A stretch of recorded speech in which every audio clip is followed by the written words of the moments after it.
Hello students, आज के इस लेक्चर में हम लोग डिस्कस करेंगे the importance of species diversity to the ecosystem. ठीक है, जैसा कि लास्ट लेक्चर में हम लोगों ने पैटर्न्स ऑफ बायोडाइवर्सिटी पे स्टडी किया एंड आई होप कि वो दोनों पैटर्न्स जो है लैटिट्यूडनल ग्रेडियंट और स्पीसीज एरिया रिलेशनशिप ये आपको क्लियर हो। अब यहाँ पे इस वीडियो में हमें देखना है, इस टॉपिक को कवर करना है एनसीईआरटी के, जो कि दिया हुआ है importance of species diversity to the ecosystem. मतलब ये जो हमारा इकोसिस्टम है, ठीक है, तो इस इकोसिस्टम में जो स्पीसीज डाइवर्सिटी उनका कितना इम्पोर्टेंस है, क्या महत्व है कि अगर स्पीसीज डाइवर्सिटी नहीं देखने को मिला तो हमारे इकोसिस्टम पे क्या फर्क पड़ेगा। ठीक है, तो ये चैप्टर ओवरऑल जो है हम लोग बायोडाइवर्सिटी पे स्टडी कर रहे हैं। तो अगर बायोडाइवर्सिटी नहीं हुआ, वेरिएशंस नहीं हुई, स्पीसीज डाइवर्सिटी नहीं हुआ, तो वो हमारे इकोसिस्टम पे क्या फर्क पड़ेगा। ठीक है, तो इसमें जो आपको मोस्ट इम्पॉर्टेंट है, तो इसमें आपको दो क्या बोलते हैं नेचुरलिस्ट के, ठीक है, दो साइंटिस्ट के कॉन्ट्रीब्यूशंस आपको यहाँ पे देखने हैं। एक है आपका डेविड टिलमैन, ठीक है, और एक दूसरे हैं जो कि पॉल हेलरिच है। ठीक, तो डेविड टिलमैन और पॉल हेलरिच ने क्या कंट्रीब्यूशन दिया अपना इस चीज में, देखिए यहाँ पे आप देखोगे तो ये देखो डेविड टिलमैन का नाम दिया हुआ है।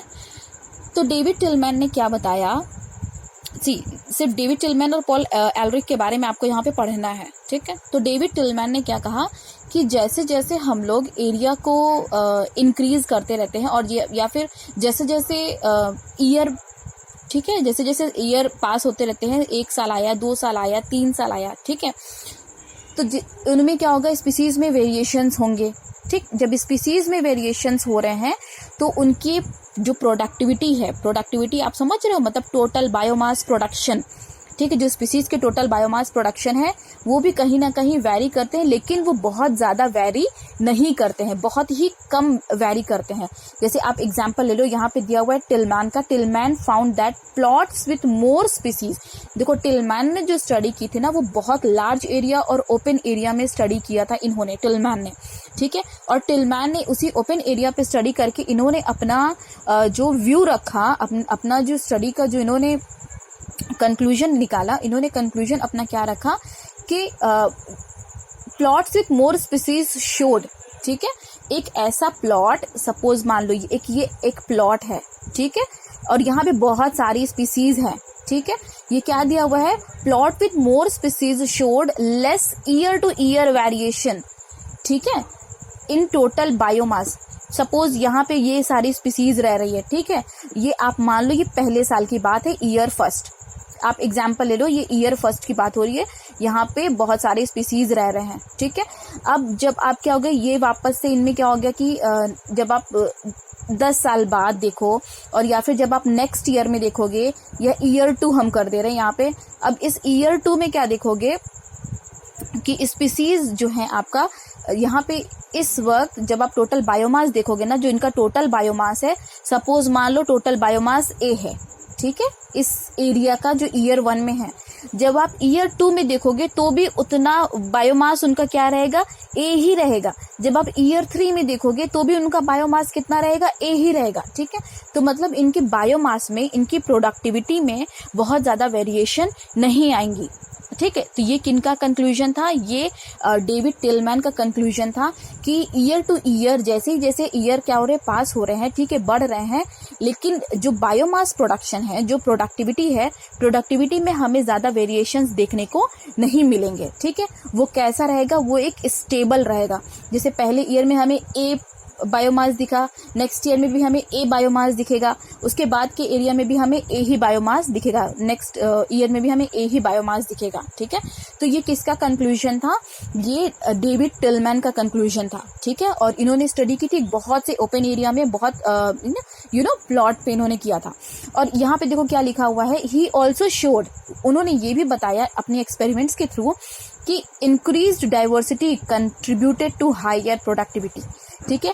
अगर डाइवर्सिटी इंक्रीज करती, सपोज यहाँ पे क्या है कि ये हम लोग एक एरिया की बात कर रहे हैं जहाँ पे स्पीसीज जो है बहुत कम रह रहे हैं, ठीक है, बहुत कम स्पीसीज है। सपोज मान लो यहाँ पे स्पीसीज कितने रह रहे हैं आप लोग, यहाँ पे 5000 स्पीसीज रह रहे हैं। आप इमेजिन करिए, ठीक है, यहाँ पे 5000 स्पीसीज रह रहे हैं और 5000 स्पीसीज पे हमें ए बायोमास पहले साल में भी मिला, ठीक है, बायोमास प्रोडक्शन, दूसरे साल में भी हमें ए बायोमास प्रोडक्शन मिलेगा, तीसरे साल में भी हमें ए बायोमास प्रोडक्शन मिलेगा, ठीक। तो ये एक एरिया की बात हो गई। अब आप दूसरे एरिया को डिस्कस करो, ठीक है, दूसरे एरिया को आप डिस्कस करोगे। सपोज मान लो यहाँ पे एक और एरिया है, ठीक है, एक और एरिया है जहाँ पे सपोज मान लीजिए यहाँ पे 10,000 स्पीसीज रह रहे हैं। यहाँ पे हम लोग चलो 5,000 स्पीसीज की बात किए थे और यहाँ पे हम लोग 10,000 स्पीसीज की बात कर रहे हैं। अब 10,000 स्पीसीज में क्या होगा, ये पहले साल में इन्होंने क्या हुआ, बी बायोमास प्रोडक्शन दिया, ठीक है, यहाँ पे ए बी को हम कर बी बायोमास प्रोडक्शन दिया। जब आप नेक्स्ट करोगे, दूसरे साल पे जब आओगे तो दूसरे साल पे क्या होगा, दूसरे साल पे उसी एरिया में जहाँ पे 10,000 स्पीसीज रह रही थी वहाँ का बायोमास प्रोडक्शन क्या होगा, बी ही होगा, ठीक है। फिर जब आप नेक्स्ट ईयर पे आओगे तो नेक्स्ट ईयर पे भी उनका बायोमास प्रोडक्शन क्या होगा, बी ही होगा। तो जैसे जैसे आप क्या करोगे, ईयर बाय ईयर करोगे तो ये क्या है ना कि मतलब इनके उसमें प्रोडक्शन में वेरिएशन जो है बहुत कम होगा।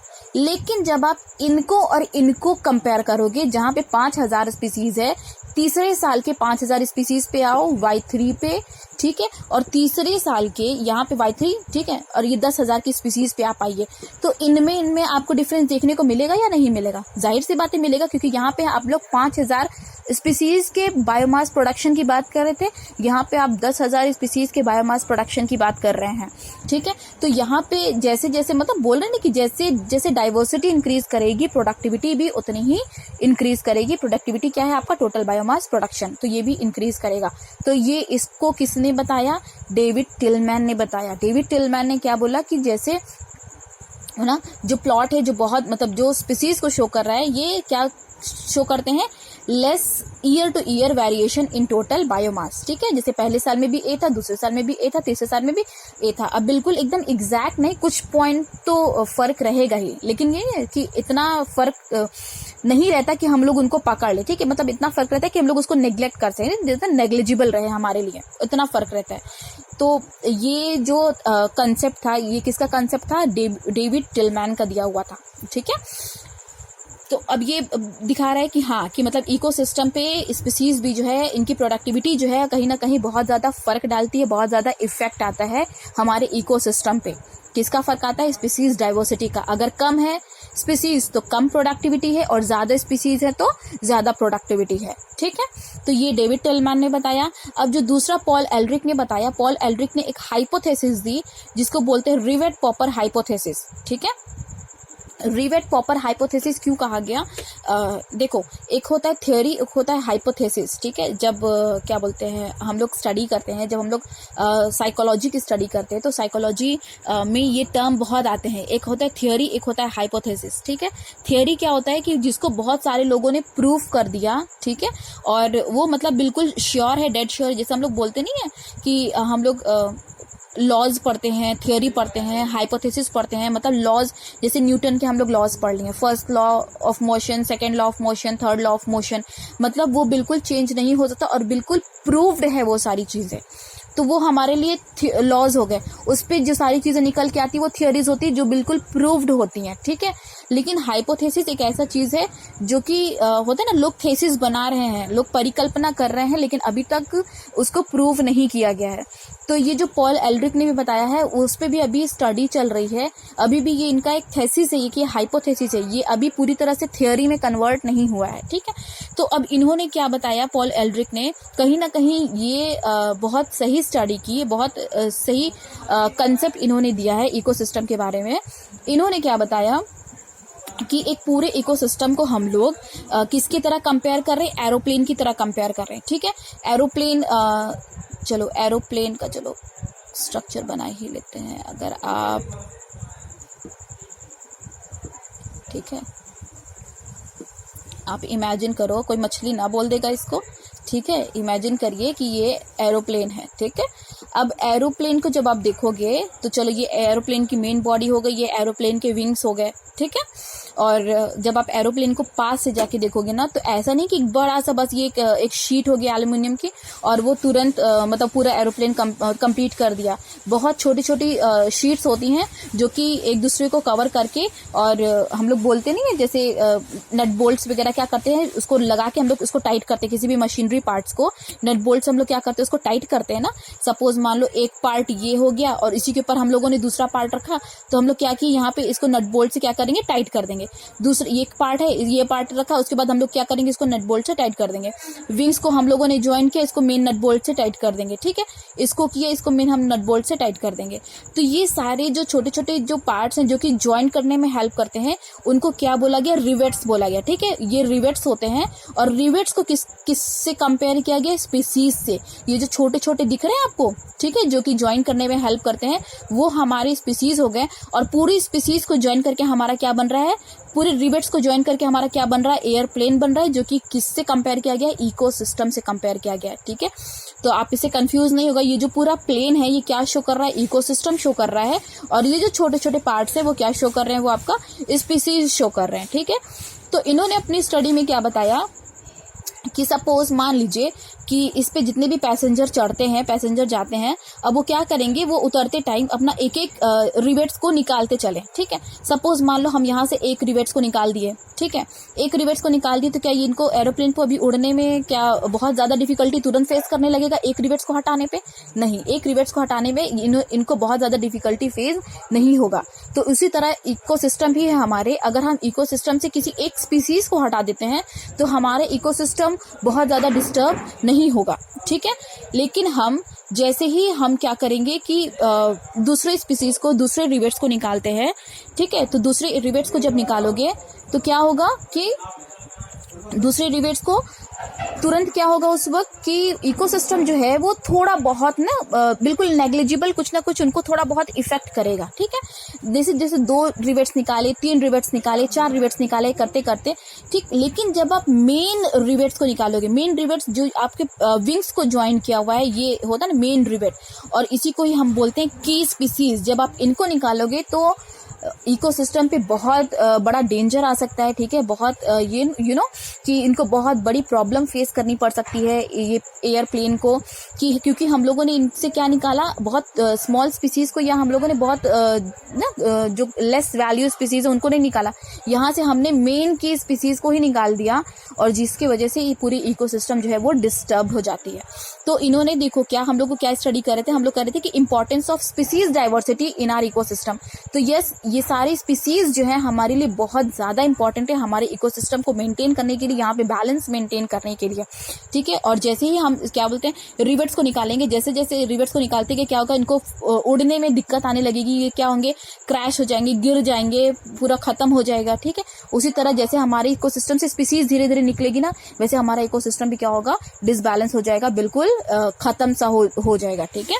तो ये स्टडी किसने बताया, ये स्टडी किसने किया, पॉल एल्ड्रिक ने किया, जो कि रिवेट को और प्लेन को इकोसिस्टम मान के और रिवेट्स को स्पीसीज मान के चले, ठीक है।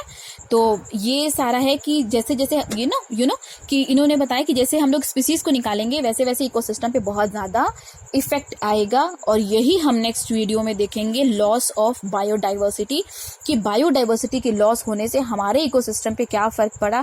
पहले क्या कितनी स्पीसीज पाई जाती थी, अब रिसेंट में क्या स्पीसीज कौन सी स्पीसीज पाई जा रही हैं, ठीक है, कितने स्पीसीज एक्सटिंक्ट हो गए, कितने वल्नरेबल हैं, कितने थ्रेटेंड हैं, ठीक है। तो ये सारा जो है अब हम लोग नेक्स्ट वीडियो में देखेंगे, लॉस ऑफ बायोडाइवर्सिटी, ओके। अब आई थिंक ये आपको जो रिवेट पॉपर हाइपोथेसिस है और ये जो टिलमैन की जो कंसेप्ट थे, आई थिंक ये दोनों कंसेप्ट आपको समझ में आया हो, और इन्होंने जो बताया कि स्पीसीज कितनी इंपॉर्टेंट होती हैं हमारे इकोसिस्टम के लिए, आई होप कि ये आपको समझ में आया हो, ठीक है। और ये सिर्फ और सिर्फ यू नो कि ये सिर्फ और सिर्फ ये सारी नॉलेज हमको सिर्फ किताबों तक नहीं रखनी चाहिए, कि हमें पता है कि हाँ स्पीसीज हमारे लिए इंपॉर्टेंट है, हम लोग पढ़ लिए, बोर्ड एग्जाम दे दिए, हमें नंबर मिल गया, चलो बायोलॉजी में 100 आउट ऑफ 100, 99, 98, चलो भाई हमें सब नॉलेज है। देखो नॉलेज रहना और उन पे इम्प्लीमेंट करना, उसको फॉलो करना बहुत बड़ी चीज़ है। तो आपको ये करना है कि हमें अपने नेचर को, हमें अपने इकोसिस्टम को बचा के चलना है, उनको प्रोटेक्ट करके चलना है, ताकि आगे आने वाले टाइम पे आगे आने वाली जनरेशन्स जो हैं वो बहुत ज़्यादा प्रॉब्लम फेस न करें। ठीक है, तो नेक्स्ट वीडियो में हम लोग देखेंगे लॉस ऑफ बायोडाइवर्सिटी के बारे में। Till then children, take care, thank you.